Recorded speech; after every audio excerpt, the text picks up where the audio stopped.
Nominated పోస్టుల యువతకు దక్కేనా? లింగాయతుల corporation chairman పదవి ఎవరికి?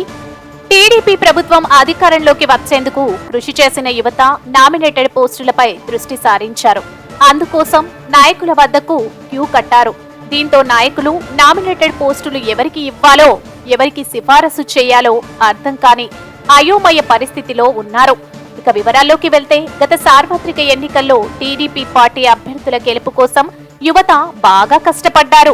అందులో భాగంగానే వారు కష్టానికి ఫలితంగా నామినేటెడ్ పోస్టులను ఆశిస్తున్నారు.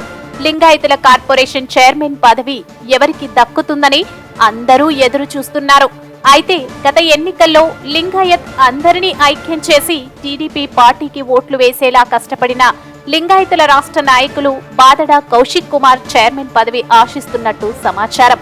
ఇప్పటికే ఆదోని మండల స్థానిక నాయకులతో పాటు ఆదోని ఎమ్మెల్యే డాక్టర్ పార్థసారథి దృష్టికి తీసుకెళ్లడంతో పాటు రాష్ట్ర ముఖ్యమంత్రి చంద్రబాబు నాయుడు దృష్టికి కూడా తీసుకెళ్లారని, అందుకు సంబంధించిన ధృవపత్రాలు కూడా అందించారని చర్చలు జరుగుతున్నాయి. అంతేకాకుండా ఎన్నికల ముందు ఇచ్చిన హామీ ప్రకారం శ్రీశైలం ట్రస్ట్ చైర్మన్ పోస్ట్ లింగాయతులకే కేటాయించాలని ఇప్పటికే లింగాయతులు కోరుతున్నారు. ఇందుకోసం కూడా లింగాయత్లోనే తీవ్ర పోటీ నెలకొంది.